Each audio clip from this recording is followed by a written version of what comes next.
So quickly, joining us today, we're excited to have our guests today. Representing the Stephen J. Green School of International Public Affairs, Dr. Kathryn DePalo-Gould, Carlos Díaz-Rosillo with the National Endowment for Humanities, many years of teaching, yes, at Harvard in Boston, but of course also has a fond history with FIU, having spent 9 years as a adjunct faculty member in our political science department, and Livi Logan-Wood, Associate Manager for the Center for Presidential Transition at the Partnership for Public Service. But to kick things off, we wanted to introduce our president, Mark B. Rosenberg, to frame a little bit of our discussion today. Dr. Rosenberg.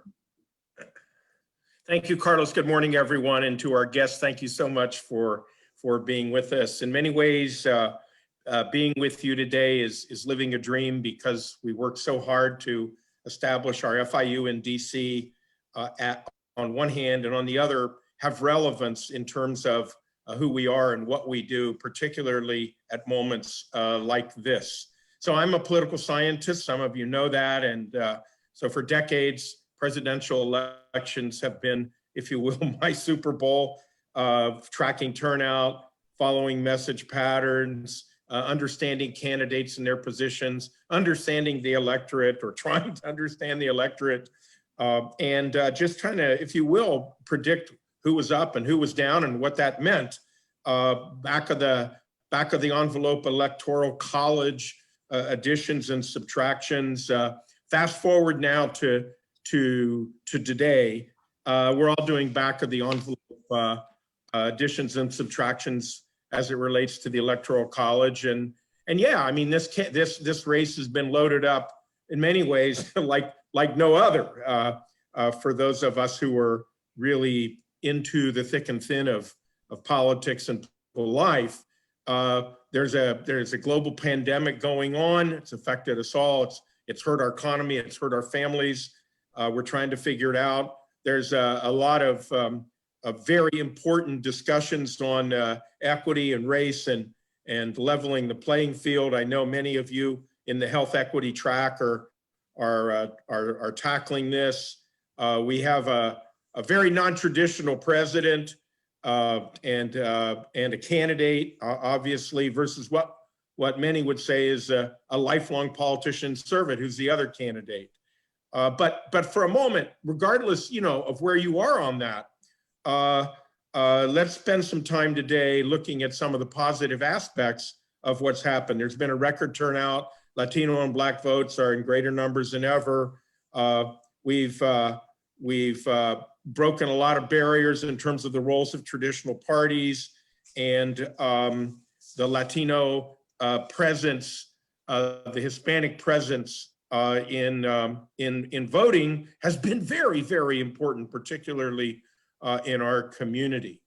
And then, for me as well, there's the FIU factor. We're very proud of the fact that the Trump administration, in the last 3 years, we had senior visits from 16 times from Trump officials to talk to our students, to recruit our students, to share their views.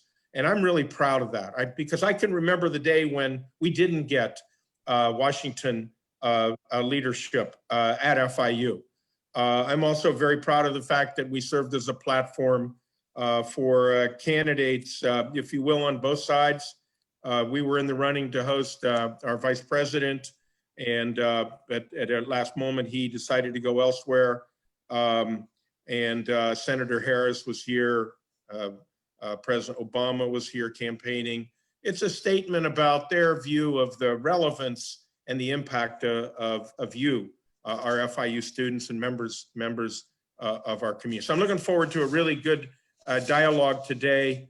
And as Carlos mentioned, we know that many of you are going to end up in DC. We just know that. And matter of fact, I'm convinced that FIU at some point, hopefully in the near future, will produce a president of the United States. That could be you.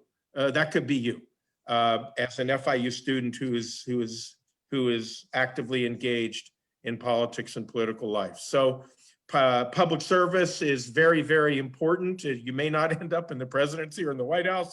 Now I want to thank the Partnership for Public Service for working with us and for supporting a number of our students in internships. I want to thank Dr. Kathryn DePalo-Gould from our School of International Public Affairs, and obviously Dr. Carlos Díaz-Rosillo, who's been a great friend of our FIU during his days at the White House and now at the NEH. So I'm looking forward to this conversation. Thank you so much for being with us. Thank you, Dr. Rosenberg. And actually, before we hear from our friend at the partnership, if all of our students in particular, for the benefit of our panelists, if you could just drop in the chat a little bit about yourself, what you're studying, and most importantly, because all of these are DC focused individuals, what your own interests are for DC opportunities, internships, jobs, career paths, etc. So without further ado, I want to introduce Livi Logan-Wood with the Center for Presidential Transition. Livi, thank you. Hi, good morning. So I want to first off thank Eric and Carlos and the staff at FIU for inviting me to speak on behalf of the Partnership for Public Services Center for Presidential Transition. It's honestly an honor to be a part of such a distinguished group to discuss such an important topic right now, and I'm thrilled to be here this morning. I did want to give a quick shout out to the 3 interns currently spending time with the Partnership for Public Service this fall, Tanvi, Maricela, and Carlos. I want to thank you for helping us achieve our mission. So I was asked to share a little bit about the center's work and what we've been up to. I've been working with the center specifically for the past year, and we consider ourselves a premier source of nonpartisan and advice on best practices for presidential transition planning. And so historically, presidential transition planning has been under-resourced and under-focused due to the fact that there has been a stigma attached with planning something before winning an election. So in the past, a lot of candidates have considered it measuring the drapes. And so we've learned and we've seen in the past few decades that the average 78 days between an election day and inauguration day is really not enough time to effectively plan for everything a new president needs to take on. So that's a $4 trillion budget, appointing 4,000 political positions, getting up to speed on national security briefings, and getting to know over 400 agencies in the federal government to implement policy. And so at the partnership, our overall mission is to make the government more effective. And we truly believe that one of the biggest, probably the biggest predictor of doing that is linked directly to the success and planning given to presidential transition. And so a good transition requires cooperation and planning from all parties involved. And so we work with 3 sets of stakeholders as a nonpartisan organization: the current administration, the Biden transition team, and all of the federal agencies who are required by law to prepare for a potential new administration, whether or not, despite the election outcome. And so this is our 4th cycle working on transitions, and each one is very different, but this one has certainly been unique, given not only because the election's not yet ascertained, but also because this is taking place during a very critical time for our country. So in particular, the center has played a pivotal role in advocating for the legal requirements associated with presidential transition. So we were involved in amendments to the Presidential Transition Act of 1963 that occurred in 2010, 2015, and 2019, which overall increased the amount of resources dedicated to pre-election transition planning.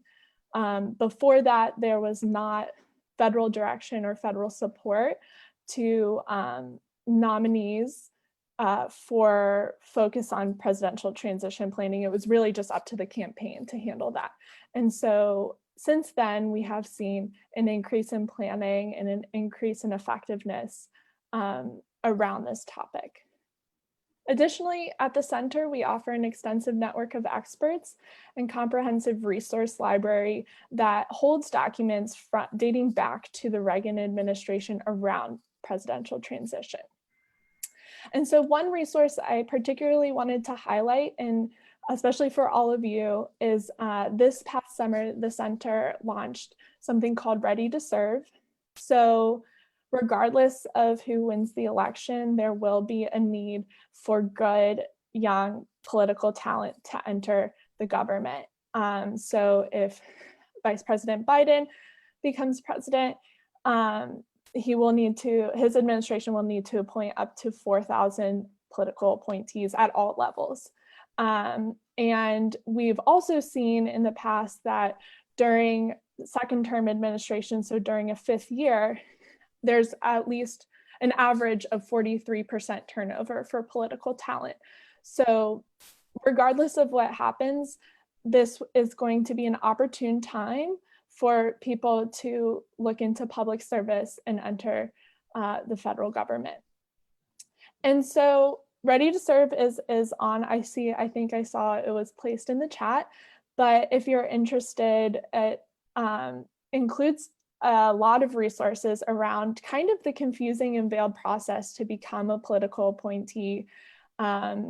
We talk about what types of jobs exist for appointees. There's a self-assessment on there that we encourage folks to explore before embarking on the long journey. And we talk about the hundreds and hundreds of forms that political appointees at all levels are expected to fill out. So essentially what I'm trying to say is that it's a good time to think about public service on the career side and elsewhere, because it's important for our country to continue getting young people into the government. And with that, I want to pause and turn it back over to Carlos, see if there are any questions or anything I can add, but also want to reiterate my thanks for being here. Thank you, and thanks for joining us. And if I can also give a little shout out, the Center for Presidential Transition has an amazing podcast that goes back probably a century, looking at, I'll drop it in the chat, but it's called Transition Lab. So thank you, Livi, for joining us. So why don't we hop right to our panel discussion. So Dr. Díaz-Rosillo and Dr. DePalo-Gould, as political science and experts, where do things stand today? What are we in the midst of? Dr. DePalo-Gould? Oh, I get to start. Where to begin, right? I woke up again this morning trying to see if anything had changed. We still have essentially 4 battleground states that we're looking at, Georgia, Pennsylvania. In particular, I think we're waiting to see those results, North Carolina.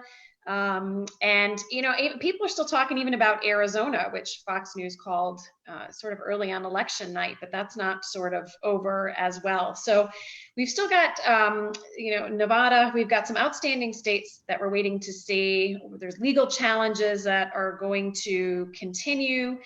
Some of the states have their ballot deadlines. Today is Pennsylvania by 5 p.m. So those postmarked need to be in. Nevada is November 10th. So I think we're going to go into the weekend for sure, maybe even into next week, and we'll see how long that will take. Those of us who remember 2000 here in Florida thought it might wrap up in a few days, maybe a week, maybe a few weeks, and it was 36 days. So I think all of us are hoping that might not be the case, that we might know something sooner. But we still have the Electoral College that is going to vote in December, mid-December. So there's still time to figure out a lot of this, but I think we'll have it wrapped up fairly quickly. It does look like it's going to be a Biden win. Everything is trending in his direction. So the question is then going to be, you know, how is this transition going to go? There's certainly, I don't think, a blue wave.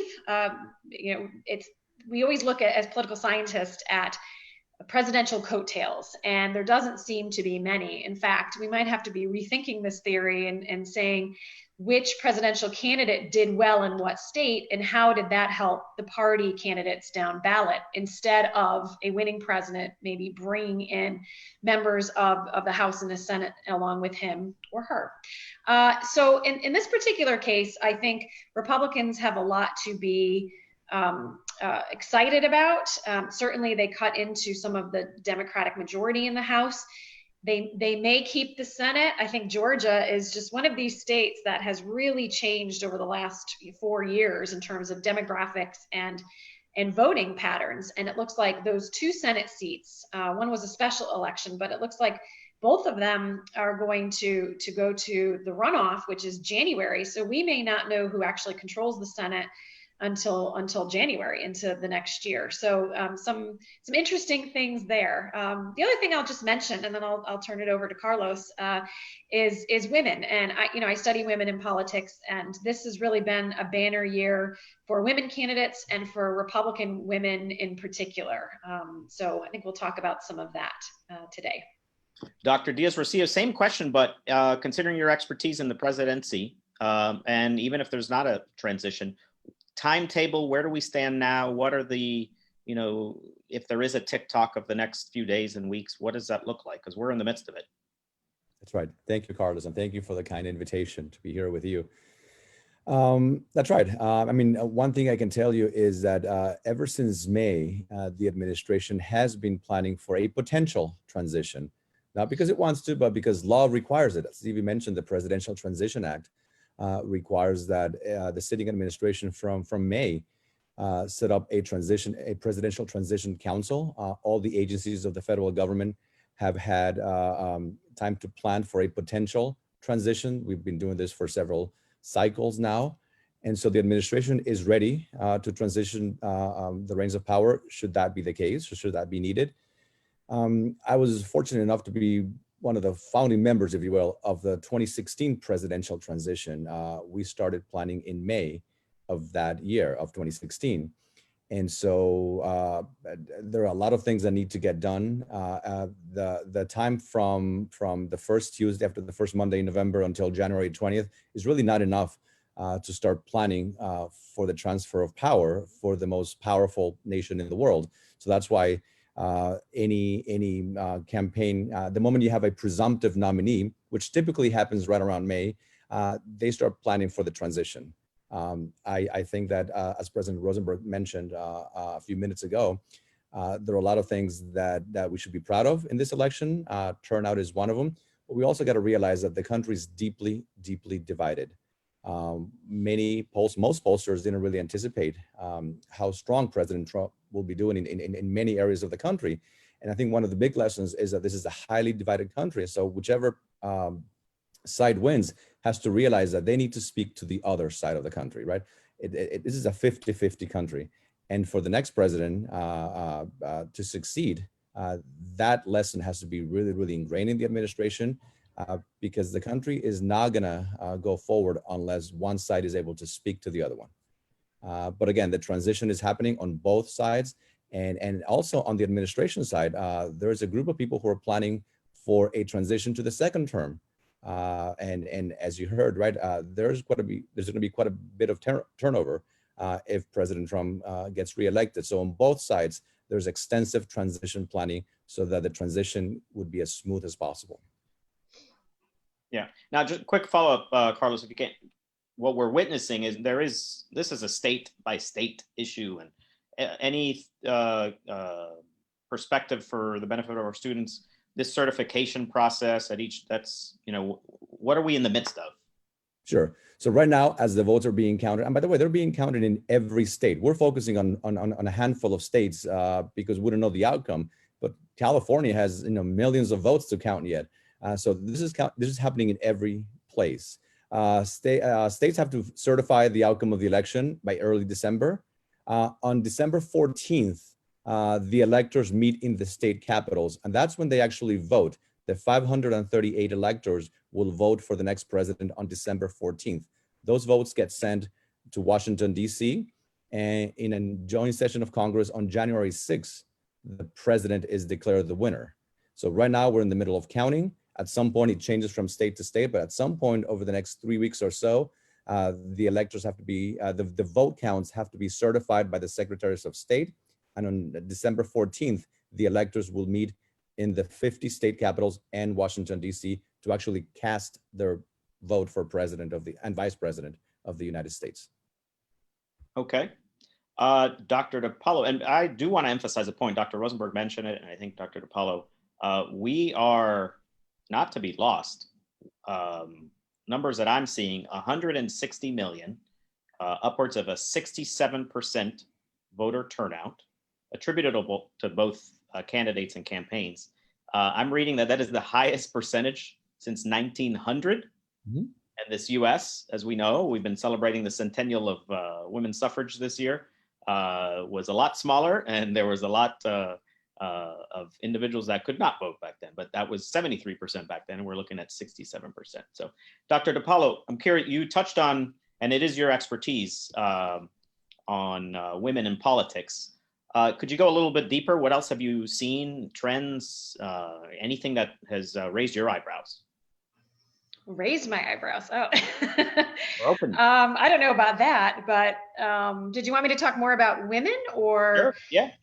Okay, I can do that for sure. I know we're having some record numbers so far, and again, as Carlos mentioned, a lot of states are still counting. There are still congressional races that both House and Senate that have not been decided, some state legislative races, local races that are still being decided. But if you look at this particular trend, women, Republican women are going to have a record number. It looks like it's going to be at least 33 women in the House, Republican women in the House this time around. Certainly, we're going to have a record number of women. It looks like 132 in total out of 435 in the House, at least from this particular point. So women keep increasing. And I think this is one of the major points that scholars have been looking at really over the last decade. And that is the Republican Party's deficit, not just with women voters and women voters who, as a majority, tend to vote for a Democratic candidate, but women candidates themselves. And I think, you know, if we're talking about getting more women in office, we can't just rely on Democratic women to increase those numbers. We have to also include Republican, because if we've seen anything in the last decade, it's that you go one election cycle and it looks great for one party, and then it's not so great for that party 2 years later. So I think these are actually some positives in terms of women and how that develops. But also one other point that I want to make too is state legislative races. Democrats have really hoped to at least flip a state legislature, and I think in terms of the divisiveness, we can see this embodied in states. I mean, Minnesota, for right now, we're still waiting for Arizona's results, but Minnesota is the only state that has a divided government in that sense. You know, these states have governors and legislatures that are of the same party, and Democrats were not able to flip one. Maybe Arizona, we're still waiting on that, but you know, and that would be fascinating to see. So what that means going forward is we have in those states that do have the legislatures draw the districts for both the U.S. House and their state legislative districts, Republicans are once again in control like they were 10 years ago. And so I think if there's any effect of this particular election, we're going to see that for the next 10 years when these districts take effect, the next election in 2022, and we'll stick around for another 10 years until we have another census in 2030. Gosh, that number sounds so wild. But so there's some interesting things going on here that I think in the states at the local level are something that we do need to watch as things go forward. Okay. Dr. Díaz-Rosillo, two-part question, because one part, I want you to rewind the clock to 2016, because it wouldn't be likely if there is a transition now.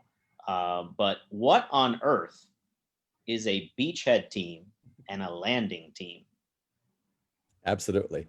And if you don't mind, Carlos, let me step back and give you a minute background as to how the transition is organized, so I can give context as to how these teams fit into a transition.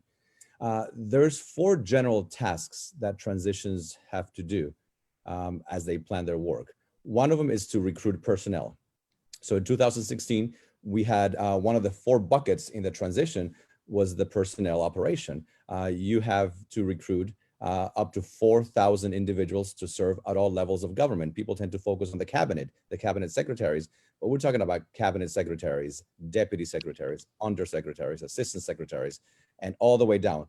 And so we had a team that was focusing on vetting people so that we could present to the president-elect a list of viable candidates to fit those, to fill those positions.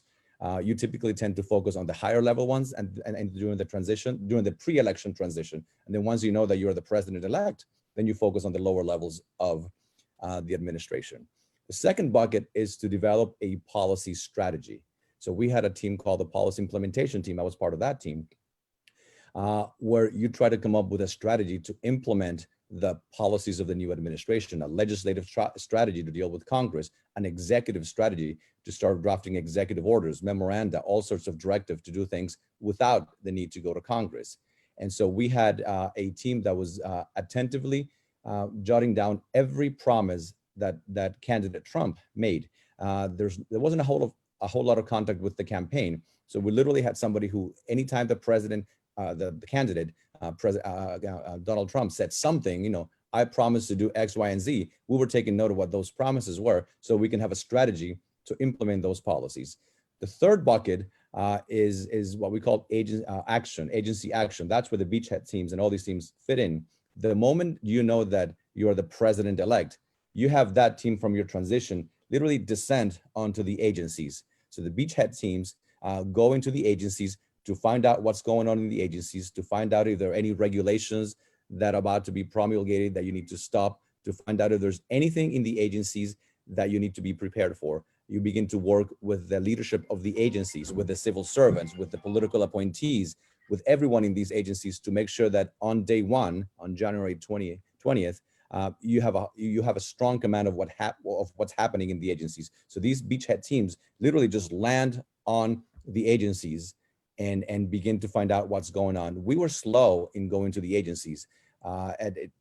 Ideally, you do this the day after the election or a few days after the election. We did that in most of the cabinet departments. We did not do it in the smaller agencies. So it took a while for us to have our people go to these places. And then fourth, you want to make sure that you have a plan for the day-to-day running of the government.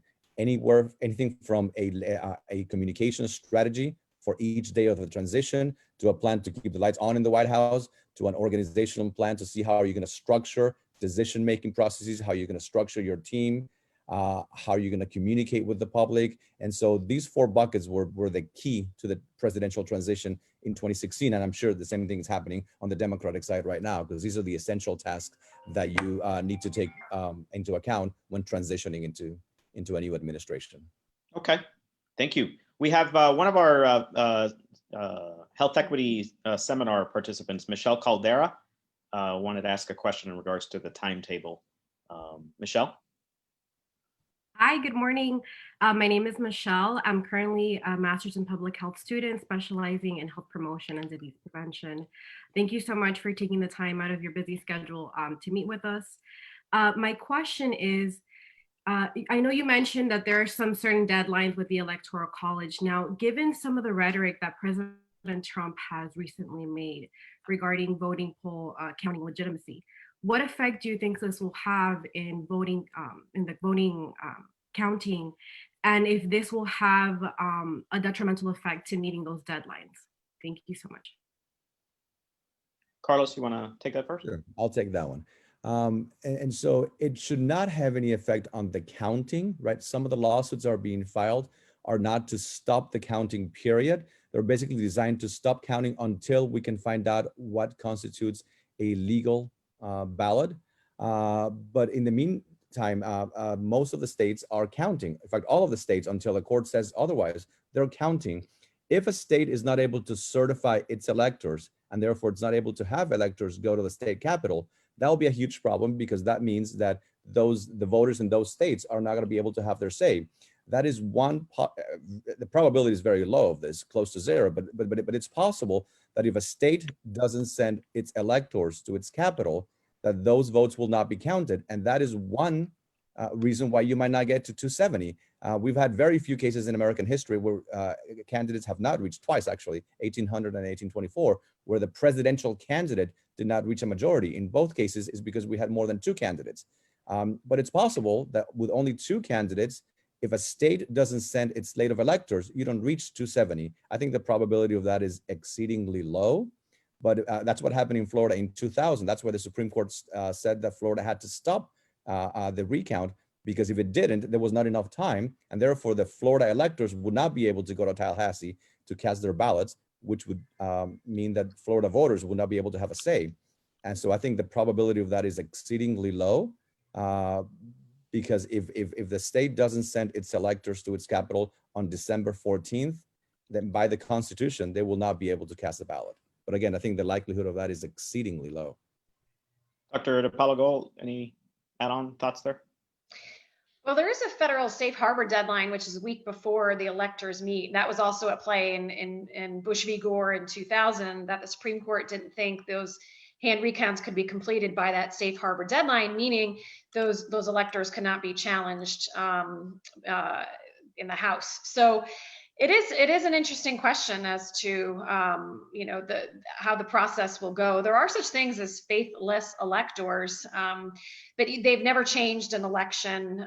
Even in 2000, there was an elector from DC that was supposed to go for Al Gore, but abstained in protest that DC did not have representation in Congress. And so if there is a scenario of a tie, of a 269 tie, I think that's looking exceedingly unlikely. But if that was a situation, and people would be paying very close attention to the electoral vote. I mean, these are people. They are in most states, they have restrictions as to how they are going to vote, and these are party loyalists, right? So they're not going to vote for the other major party candidate. But we have situations in which, like 1976, some of the Republican electors for Ford, it was already a foregone conclusion he was going to lose re-election, actually voted for Ronald Reagan. That gives you a sense of how the parties were changing at that time. But in any event, the Supreme Court has said in a recent case that states can basically fine and force these electors to vote the way they want. But I think that's a lot of drama that's probably not going to happen. If we did have a tie, it would go to the House of Representatives. And so in January, the House would vote, would be one vote per state. Some states only have one member in the House. Some states like Florida have larger delegations. It would be one vote, which would, I think, narrowly, if you just do the math, narrowly favor Donald Trump. But I don't necessarily see that scenario. I think we'll have the counts done, the certifications, the legal challenges well before the electors go and meet in December. Okay, thank and you. One word about the faithless electors, which are not that common. In 2016, there were 10 of those, 10 people who voted the other way, right? 8 for Hillary, 3 of them were then forced to change their mind, but 2 for Donald Trump as well. So 10 total initially, 10 people out of 538 initially voted for somebody other than the person that they pledged to vote. So it's not out of the question that would happen again, but highly unlikely. We've had over 160, I believe, of these over the course of American history, but not once has the outcome of the election changed as a result of a faithless elector switching their vote. Okay, we have Ian Lee, another one of our participants from our seminar. It definitely is going to be a question for our 2 panelists next Tuesday at 5:30. Quick little plug. I forgot to explain who they are. Charlene Stanberry, proud alumna of FIU Law, is the Chief of Staff to Yvette Clarke, a Democratic member from New York. And Gabriela Bofelli is the Chief of Staff, also an alumna, to Representative Gonzalez Colon of Puerto Rico. So also truth in that is that our FIU alumni on the Hill are in offices well beyond Florida. So we're very proud of that. But Ian, why don't you give our panelists today a crack at your question? Sure, thanks, Carlos. My question is, we've seen our country's government somewhat paralyzed by division in the last 5 to 10 years. the Senate Majority Leader blocked a high number of the prior administration's judicial appointments and signaled now that it might block undesirable cabinet members in a Biden administration. So if Biden wins the presidency, what kind of impact do you think he can have on the division in our government? Is there a path to having a government that works together for the people from this point? Thanks. Anyone want to take a first crack? I can take a first crack. Yeah. So we've had this division for a long time, which makes it really, really difficult to govern. This was done by the Republicans in the previous administration. They blocked a lot of President Obama's appointees, and the Democrats have done the same thing to President Trump's appointees. We have dozens and dozens of political appointees that are waiting to be confirmed and have not yet been confirmed. In some cases, haven't even had a hearing. So we've been seeing this for a long time. Yes, if the Republicans keep control of the Senate, they could do the same.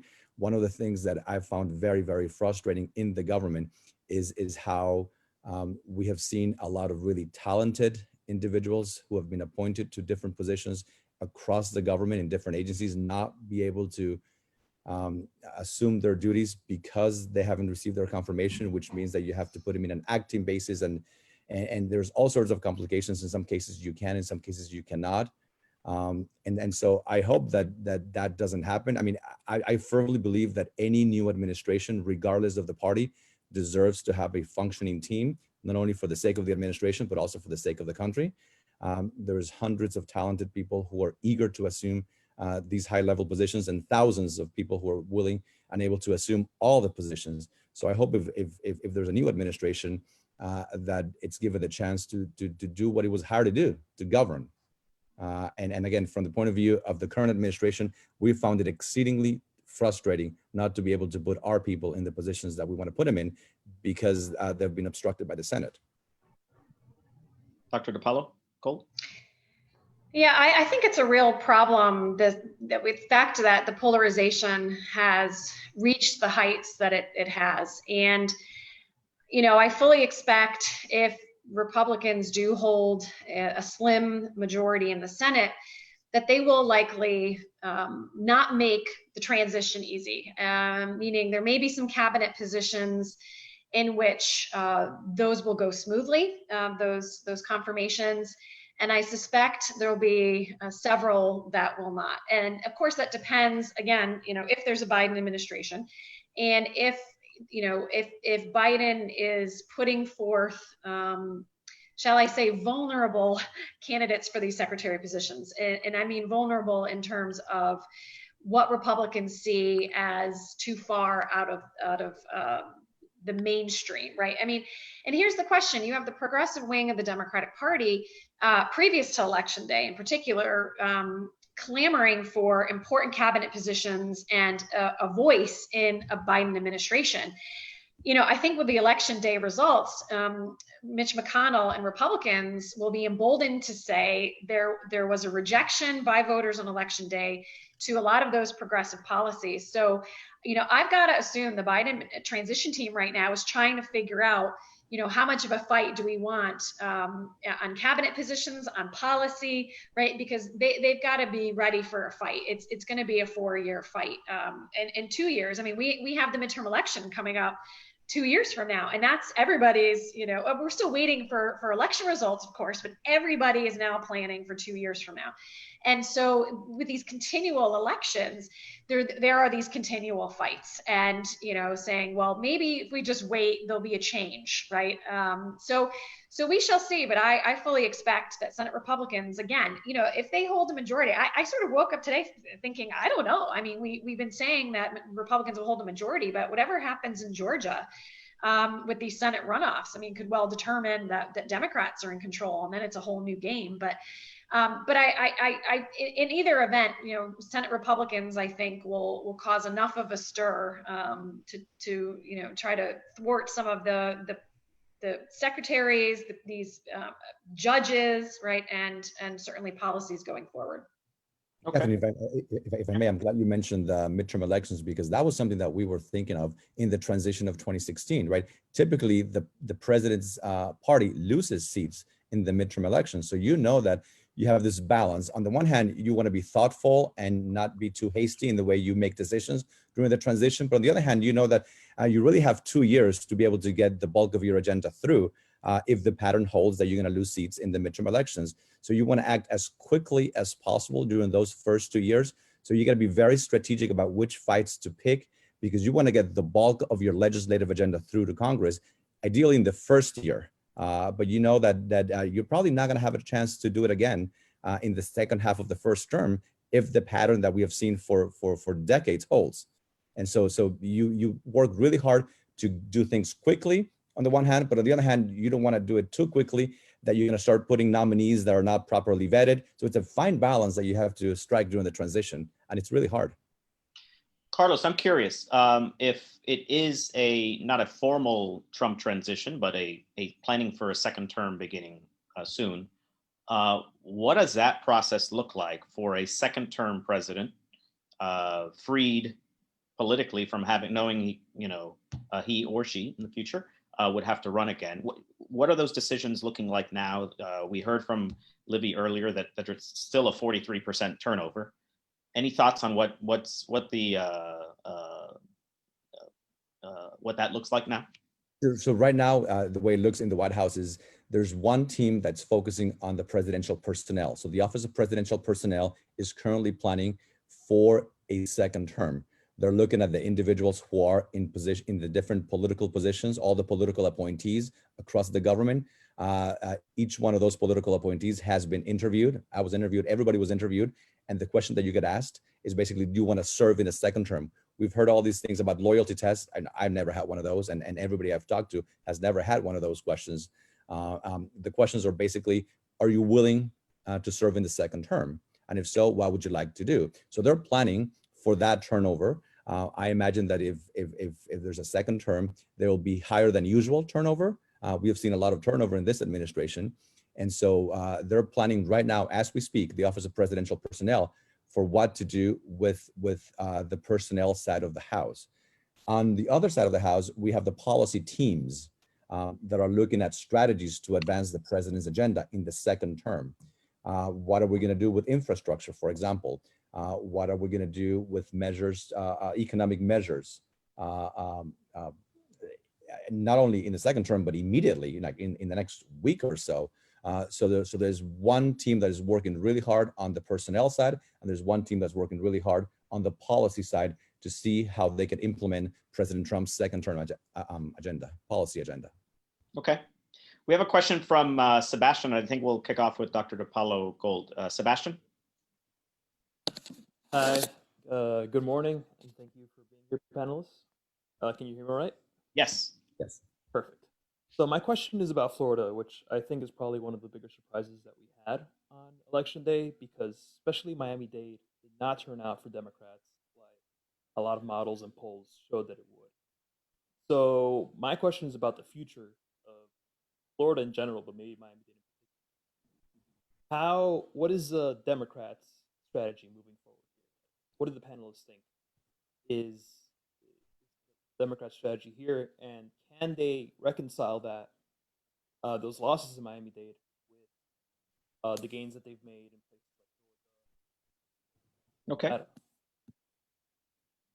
I had some trouble hearing that question. I don't know if Carlos, if you're able to. Yeah, he had written it. We were having a little trouble hearing you, Sebastian. Let's see. Miami-Dade being surprisingly even. What does this imply for future Democratic campaigns in Florida? And how does this fit with their gains in traditionally red states like Georgia and Arizona? Right. I mean, I think that's one of the interesting things about this election is I'm not alone in arguing that Florida isn't really much of a swing state anymore. Out of the last 12 contests since 2014 statewide, including president, governor, cabinet, senate, only one has been won by a Democrat, Nikki Fried, the agricultural commissioner. And after Tuesday, you saw many in the Democratic Party just devastated, I think, and trying to figure out, how do they fix this, right, going forward. And I think the Hispanic vote in particular, in Miami-Dade especially, was a real blow to Democrats because they had been really making inroads into into the Hispanic community in terms of registration as Democrats, turning independents, our NPA, no party affiliation voters, over to the Democrats. And that progress was just slashed on Tuesday. So I think the idea is, how do they model themselves, especially in a state like Florida? Some of the urban areas, you would think, a more liberal to progressive message might have worked, but that's not going to fly in a community where you're talking about quote unquote, right, socialist policies, whether they're real or perceived. And I think that's something that Democrats are really going to try to figure out how to fix, right? And it's been interesting to see around the country, but also in Florida, a lot of these lawmakers and others saying, how do we go forward? And I don't know how they will go forward, but they will certainly be assessing, what happened in the Miami-Dade community. I mean, I think I wasn't really surprised that Congresswoman McCarcel-Powell lost. That district's a very competitive district anyway. And with the Trump victory, I think it's down to 3.2 points, but statewide, that's a pretty big margin. But I think, Congresswoman Shalala losing was a surprise. I think most people thought she'd probably hang on and wasn't really in serious danger. And that district flipped. So there's something going on, right, in Miami-Dade that Democrats have to fix, particularly among the Hispanic community. I'll add one thing. One of the things that those of us who study voter behavior have been saying for a long time is that the Hispanic community doesn't vote as a monolith. And I think this election really showed that. Democrats were expecting to do much, much better with the Hispanic vote in Florida. And the Republicans really targeted the Hispanic community, not just in South Florida with the Cuban-American vote, but also in Central Florida with the Puerto Rican-American vote, or the Puerto Rican vote. And so I think a big lesson here, again, we have known this for a long time, but this has been made crystal clear, is that Hispanics don't vote as a monolith. And I think both parties need to realize that they can't take for granted the fact that you have communities that tend to vote for your party in huge numbers. And so one of the positive stories is that going forward, I think you're going to see very targeted efforts to reach out, not just to Hispanic Americans, but to different voters, because voters don't vote all the same way. And I think this election has made that crystal clear. And can we all give a round of applause? Florida is not in the news for elections or counting. I think attributable to, folks working on that, public servants in our state leadership, legislature, governors, going back some time. So, and I won't address on this call the potential Florida primary to the Florida primary in 2024, considering there are so many names being bandied about. But I know Dr. Díaz-Rosillo needs to get going, but before he does, two quick shout outs from you. One, your current, all roads lead to FIU. The last point we were just discussing on the diversity of the Hispanic community, Venezuelans, Nicaraguans, Cubans. I will drop in the chat. President Trump gave a very critical speech to that audience and that mix of communities at FIU a little bit over 2 years ago. And I know Dr. Díaz-Rosillo was from the inside a major part of that. So it's important that you listen to that speech, because embedded in that speech is, I think, what you saw in an outcome this past week. But Dr. Díaz-Rosillo, your role at NEH, one, and two, for our students in particular, because you've been very helpful and instrumental with many of our students applying for the White House internship in that process. Quick little nuggets, but I know you need to get going. Sure. So my role is I'm the Chief Operating Officer. NEH is an agency of the government that not many people know a whole lot about. We are the closest thing to what in other countries will be a Ministry of Culture. So we fund cultural projects not by dictating policy from Washington, D.C., but by providing funding, by giving grants. And so we have any number of grant lines. Casa Cuba presented an awesome grant proposal a couple of years ago. And so we fund cultural projects by encouraging applications and giving grants to those organizations and individuals who produce excellent work. And so that's how we try to promote the cultural scene in the United States. And in the White House, I was the director of policy, and I was fairly involved in the internship program. We have, we get applications from the best of the best, and FIU has always had a good representation in our interns. Interns do tremendous work in the White House. The White House, any White House, Democrat or Republican, would really fall apart without the great work of interns. They do not just basic work, they do actually substantive research to help advance the policies of the administration. Thank you so much, Dr. Díaz-Rosillo, Dr. DePalo-Gould. Curious if any final comments or thoughts from Dr. DePalo-Gould or Dr. Díaz-Rosillo. What should we be cued in on in the next few hours? Or I mean, let's see what these last 4 states have to say. I mean, are they going to wrap this up today? I think is the big question. Or do we go into overtime over the weekend? That's what I'll be waiting for. Okay. One thing I'll be looking at is you know what, the media doesn't elect the next president. The voters do. And so one concern is that there are going to be legal challenges going on for the next several days, if not several weeks. One concern is for the media to call a winner of one of these states, which in turn means that they're going to call the winner of the election. And so everybody's going to think this is the winner because, you know, the media called it. And that's not going to be the case. The president is not, we're not going to know who the next president is until the Electoral College actually votes on December 14th. But I'm sure the media is going to call the winner way before that. And so what happens if the media calls the winner, but the legal challenges are still going on, and then the result changes as a result of a court ruling, including going all the way to the Supreme Court? So I think the key word here is patience, and remember, the president is elected based on the outcome of electors voting, not based on who the media calls as the winner. Even if the data they have is persuasive, right?